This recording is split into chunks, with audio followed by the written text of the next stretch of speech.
इसी तरह ये हमारा थ्योरम नंबर 5 है। अगर दो फंक्शंस डिवाइड हो रहे हैं f और g और लिमिट उन पे अप्लाई हो रही है x अप्रोचेस टू a, तो ये भी सेपरेटली न्यूमरेटर और डिनोमिनेटर में अलग-अलग अप्लाई हो जाएगी। आप देख सकते हैं limit x approaches to a f of x over limit x approaches to a g of x।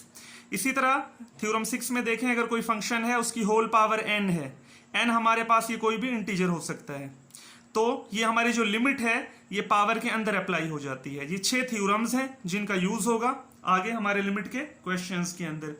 अब ये एग्जांपल है, अगर हमारे पास कोई पोलिनोमियल है f ऑफ x, पोलिनोमियल की डेफिनेशन आप ऑलरेडी पढ़ चुके हैं। ये एक इस तरह की एक एक्सप्रेशन होती है an x raise to power n plus an minus 1 x raise to power n minus 1 plus so on a1x plus a naught, जहां पे हमारे ये जो कोफिशिएंट्स हैं an माइनस 1 a1 और a नॉट, ये तमाम के तमाम हमारे रियल नंबर्स होते हैं। और ये जो पावर्स हैं n माइनस 1, ये तमाम की तमाम जो x की पावर्स हैं ये हमारे नॉन नेगेटिव इंटीजर्स होते हैं। तो अगर ये हमारा एक पोलिनोमियल फंक्शन है डिग्री n का, तो इसकी जो लिमिट होगी, limit x approaches to c, किसी पॉइंट c पे जो इस polynomial function f of x की लिमिट होगी वो एक्चुअली f ऑफ c के इक्वल आएगी। तो इसके बाद हम ये एक और एग्जांपल देखते हैं कि f of x is equal to 4x square plus 5x plus 7। हमारा यहाँ पे एक पोलिनोमियल है, तो देखें जब हम लिमिट देखेंगे x अप्रोचेस टू 2 पे, तो एक्चुअली चूंकि एक पोलिनोमियल है तो इसकी जो लिमिट होगी वो एक्चुअली 2 पे इसकी वैल्यू ही होगी।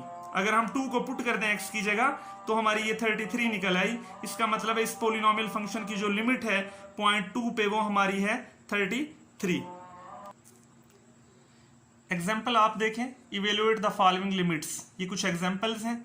ये सिंपल एक पोलिनोमियल है 3x square minus 2x plus 4, तो हमने इसकी लिमिट फाइंड करनी है अगर x की वैल्यू 1 को अप्रोच करे। तो ये वही थ्योरम्स अप्लाई होंगे। देखें ये फंक्शन है, इसके अंदर ये हमारे फंक्शंस ऐड हो रहे हैं, ये सब्ट्रैक्ट हो रहा है, ये ऐड हो रहा है, तो लिमिट जो है हमारी सेपरेटली सब पे अप्लाई हो जाएगी। ये देखें 3x स्क्वायर पे भी अप्लाई हो गई, 2x पे भी और 4 पे भी। उसके बाद चूंकि ये 3 जो है ये मल्टीप्लाई हो रहा है x स्क्वायर से, तो ये हमने थ्योरम पढ़ा था कि कोई कांस्टेंट अगर फंक्शन के साथ मल्टीप्लाई होगा तो कांस्टेंट बाहर आ जाएगा और लिमिट फंक्शन पे अप्लाई हो जाएगी। तो यहाँ पे देखें ये 2 बाहर आ गया और लिमिट x पे अप्लाई हो गई। इसी तरह ये एक पोलिनोमियल है x स्क्वायर, तो x की वैल्यू जो 1 को अप्रोच करेगी मीन वो वैल्यू पोलिनोमियल की वैल्यू के ही इक्वल आएगी लिमिट, तो 1 स्क्वायर 1 और x अप्रोचेस टू 1 1, इसको सिंप्लीफाई किया तो ये हमारा 5 इसका आंसर आ गया। इसके बाद हमारा ये क्वेश्चन नंबर 2 है कि limit x approaches to 2 x cube plus 1 square root minus x square plus 5 square root. तो यहां भी आप देख लें कि दो फंक्शंस हैं, दोनों सब्ट्रैक्ट हो रहे हैं। पहले इन दोनों फंक्शंस पे हमारी सेपरेट हो जाएगी लिमिट, अप्लाई हो जाएगी limit x approaches to 2 and minus limit x approaches to 2। इसके बाद आपने ये फार्मूला पढ़ा था, ये जो आपका था थ्योरम 6, कि अगर किसी फंक्शन की होल पावर n हो तो लिमिट उस पावर के अंदर फंक्शन पे अप्लाई हो जाती है। तो यहां आप देखें कि इसकी जो होल पावर स्क्वायर रूट है, तो स्क्वायर रूट के अंदर लिमिट अप्लाई हो जाएगी लिमिट x अप्रोचेस टू 2, और ये x क्यूब प्लस 1 पे अप्लाई हो गई और माइनस इसी तरह ये लिमिट जो है पावर के अंदर चली गई है।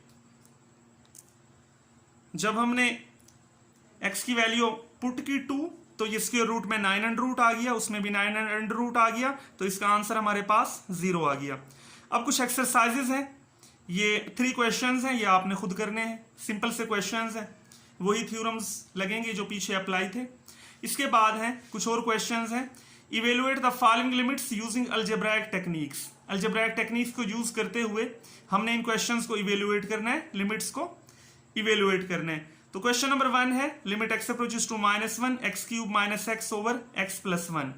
अब ये जहां पे अलजेब्राइक टेक्निक्स लगेगी, यहां पे आप देखें अगर आप x की वैल्यू -1 ऊपर भी अप्लाई कर देते हैं, पुट कर देते हैं और नीचे भी पुट कर देते हैं, तो हमारे पास जो फॉर्म आएगी, जो आंसर आएगा वो आएगा 0/0। ये कहलाती है इनडिटर्मिनेट फॉर्म। तो 0/0 फॉर्म अगर आ जाए लिमिट अप्लाई करने से, तो उस क्वेश्चंस पे हम अलजेब्राइक टेक्निक्स लगाते हैं। अब हम देखेंगे कि इसका आंसर हम कैसे लेते हैं, इसकी लिमिट कैसे फाइंड करते हैं। तो आप ये देखें यहाँ पे x क्यूब माइनस x, ऊपर से x कॉमन आ जाएगा, x स्क्वायर -1 x प्लस 1, ऊपर आपका x स्क्वायर -1, फिर फार्मूला लगेगा x -1 x प्लस 1। तो आप देखें x प्लस 1 से x प्लस 1 कैंसिल हो गया और लिमिट अब आप अप्लाई करेंगे x अप्रोचेस टू -1। ये दो फंक्शंस हैं जो कि प्रोडक्ट में है, तो इन दोनों पे लिमिट अलग अलग अप्लाई हो जाएगी। मीन x की वैल्यू -1 हम दोनों में पुट कर देंगे, तो देख लें हमारा आंसर 2 आ गया है। इसी तरह क्वेश्चन नंबर 2 है limit x approaches to 1 x square minus 1 over x square minus x। अब यहां भी अगर आप लिमिट अप्लाई करें जैसे हमारा थ्योरम था x अप्रोचेस टू 1 न्यूमरेटर और डिनोमिनेटर में, तो हमारी जो आंसर आता है वो आता है 0/0 फॉर्म। तो जब भी 0/0 फॉर्म आएगी तो हमने अलजेब्राइक टेक्निक्स लगा के उसका आंसर लेने लिमिट के अंदर। तो यहाँ पे आप देखें कि x स्क्वायर माइनस 1 का फार्मूला लगा दिया, x minus 1 into x plus 1, और नीचे से हमने x को कॉमन ले लिया तो x इंटू एक्स माइनस 1। ये हमारा फैक्टर कैंसिल हो गया x माइनस 1 से x माइनस 1। अब जब हम लिमिट अप्लाई करेंगे x अप्रोचेस टू 1 न्यूमरेटर और डिनोमिनेटर पे थ्योरम की हेल्प से, तो ये देखें x अप्रोचेस टू 1 ऊपर 2 ओवर 1, हमारा आंसर यहाँ पे 2 आ चुका है।